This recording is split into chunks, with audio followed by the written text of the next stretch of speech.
incredible work that UCLI is doing, and I am grateful, like John, for welcoming a non-lawyer into your midst, to think with you and to collaborate with you about how we can move forward in our efforts to build more inclusive, fairer, more equitable, more just professions.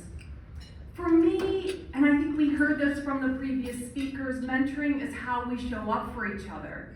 It's how we show up for what matters, and it's how we show up for what we value. Mentoring, as we all know from our own experience as mentees as well as mentors, is an investment in our future and in the future of the professions we love, right? I love my profession. I want my profession to grow and thrive. And that's only possible when we put justice, equity, inclusion at the center of what we do, including at the center of how we mentor.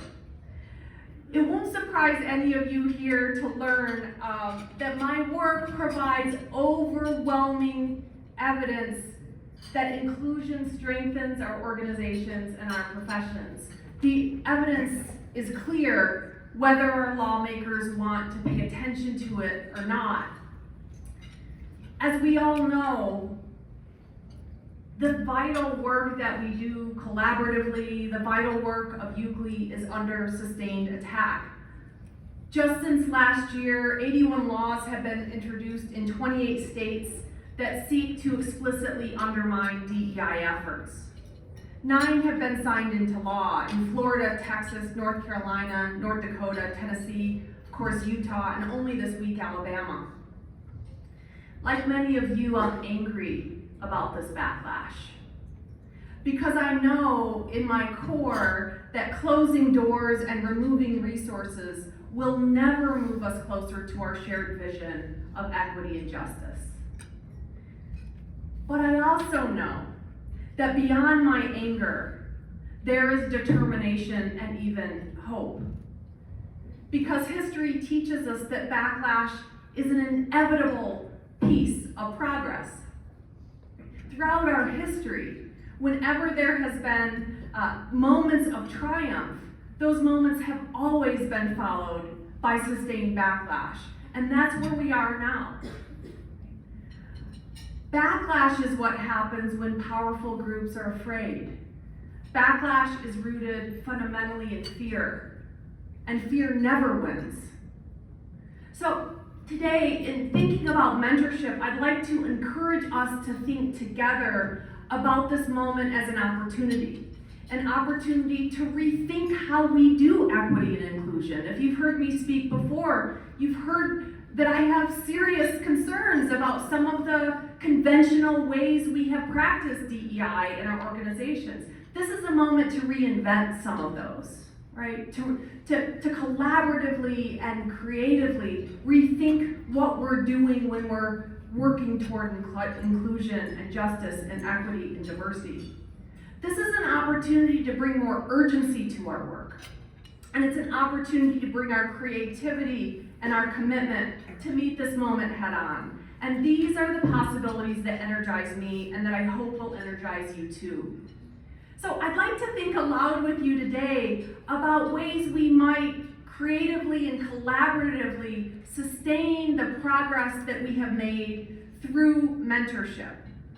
Now, if I were to ask each of you what mentorship is, my guess is I would get as many different answers as there are people in the room. It's a really difficult thing to define.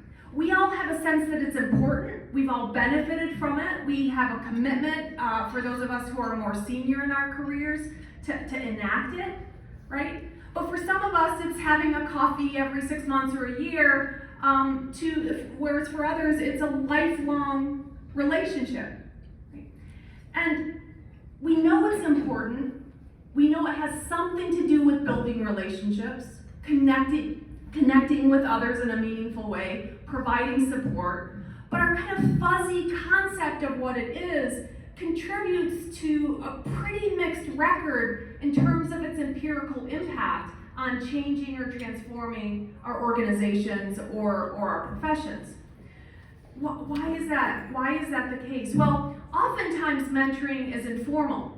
right? You kind of get a new job and you kind of start to feel your way, and you may or may not kind of find somebody who's willing to take you under their wing. But the record on informal mentoring is pretty clear. Women, queer folks, folks of color tend to be left out. In my own research that Zach mentioned on the legal profession in Utah, nearly every single woman lawyer we interviewed, nearly 50, mentioned that she was unable to find mentorship because many of her senior male colleagues simply refused to be alone in a room with her, refused to go have lunch, refused to go get a coffee, right? It was very difficult to get the kind of guidance that they needed, that these women needed, when kind of the ability to really connect outside of work or even in work was really closed off because of cultural ideas about gender and women's roles. Part of this limitation, I think, as well, is the way we traditionally think about mentoring. We tend to think of mentorship rather narrowly as a type of apprenticeship in which an older, more experienced mentor takes on the role of teacher or advisor, and the job of the mentee is simply to listen and learn. At its best, this model of mentorship, mentors in this model of mentorship act as nightlights, right? Helping mentees navigate the curves and the twists of the professional career. But at its worst, many mentors fail to recognize that the status quo often does harm to folks for whom our professions or organizations were not built. Even when we mean well, and this is as much true of me and my history of mentoring. I have had to rethink mentoring rather dramatically over the course of my own career. Even when we mean well, we risk failing to understand the challenges that many folks face, and as mentors, therefore, we fail to address them or adequately provide the kind of guidance or support or trust that we could. So I want to ask this really profound question in this moment, right? What would happen if we began to reimagine mentorship collectively? Because it won't be hard for you to imagine that learning to get by, learning to assimilate, is not the same thing as gaining a sense of belonging. It is not the same thing as gaining a sense of connectedness. It is not the same thing as having a sense of purpose or a sense of deep inclusion among your colleagues and peers. Now, don't get me wrong, traditional mentoring relationships are extraordinarily valuable. We've heard examples already today that illustrate that's true. My own career has been absolutely impacted by that kind of traditional, kind of hierarchical mentoring model. But I believe this model only gets us so far. So I'd like to challenge us to begin to think about mentoring in a more expansive, more thorough, more systematic way. To think about mentorship as one powerful tool to transform our organizations, not simply to help outsiders learn to get along with the status quo. Now, the good news is that there are truly innovative and exciting models of mentorship that are in play in this moment, and that can help us think more expansively about what mentorship is and what it does and what it could be in our own work lives. There are a number of novel approaches to mentorship that I think hold a truly transformative potential. And so I'll discuss some of these, but my hope is to, I'll go really quickly in the interest of time. I know so many of you are excited to watch the NCAA, as am I. Go Aggies. Mountain West champions. I'm just saying, I know most of you are from perhaps root for other teams, but the Aggies are the best team in Utah this year. Let us have that. So as I discuss some of these models, this won't be thorough, but my hope is to spark your imagination and your curiosity so that you can begin to think beyond some of the more traditional ways we tend to organize mentorship, and think about, for your own careers, for your own positions, how we can build new and creative combinations that really can transform us. As far as I know, the legislature has not yet outlawed the term mentoring. So we can still use that. We can double down on the mentoring, right? But we can also rethink what we mean when we're using that term. So here's some exciting models that are in play, right? And this isn't an either or. My hope is that all of us can experiment with these models and combine these models and to really create excitement and momentum around mentoring in a way that's gonna really move us forward in terms of our ability to recruit and retain and promote outstanding and diverse talent. So peer mentoring, research on peer mentoring finds that peer mentoring relationships have one of the largest influence on achievement. But most of our organizations don't have formal peer mentoring programs, but they should. Reverse mentoring is when a more junior person mentors someone more senior. Lo and behold, those of us who are more senior in our career have a lot to learn, especially from some of the young, diverse talent coming up. Reverse mentoring is a powerful means of collaboration, particularly in a multi-generational work organization or profession. Reverse mentoring recognizes that there are knowledge gaps on both sides. And in fact, research on mentoring finds that the mentor tends to benefit just as much, if not more, as the mentees, right? So research on reverse mentoring specifically finds that it increases retention, drives organizational cultural change that is badly needed, and promotes values of inclusion. The idea of mentoring constellations is where you organize a network of mentors that create kind of a constellation, a wraparound mentorship relationship to mentees. In this model, mentees are encouraged to develop diverse relationships with multiple individuals who are committed to supporting that individual and their career. When I'm talking to early career professionals, my advice is often build a board, right? Build a board or build a bench of people who are committed to you, who are willing to devote their time, energy, passion to supporting your career. Mentoring constellation is what that can look like. And there's evidence that building a web of meaningful relationships is a really critical pathway to inclusion because it builds a strong, diverse, and sustained community that is committed to supporting the mentee from the start of the career to the end of the career. The final one is flash mentoring, and it is just what it sounds like.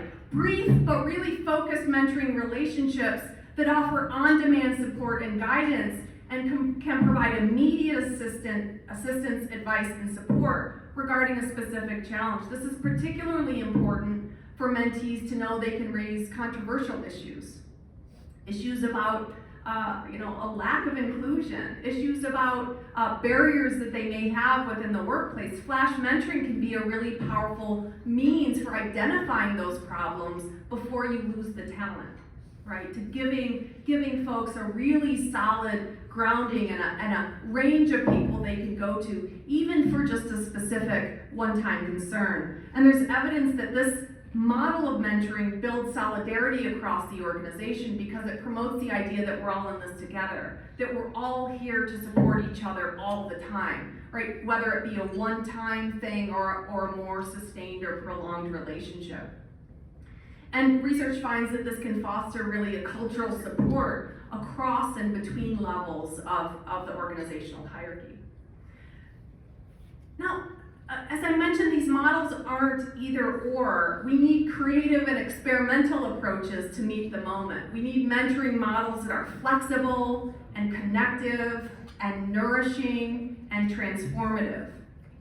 The idea of critical mentorship is an approach to mentorship that runs across these different models that requires us to build trust and connection by centering the needs and perspectives of those for whom our organizations, our professions were not built. When we center those perspectives, we learn a lot about what we're doing right and about what we need to do better. Critical mentoring, a critical approach to mentoring, requires us to build awareness about how our own identity and status may limit or blind us from the challenges that our mentees face. That's real. Research on mentorship finds this, right? That high status mentors are often simply blind to the challenges of racial bias and gender bias and homophobia and able-bodied bias, right, that really profoundly shape the careers of many of our mentees. But if we don't see it, we can't be that nightlight. We can't be that source of support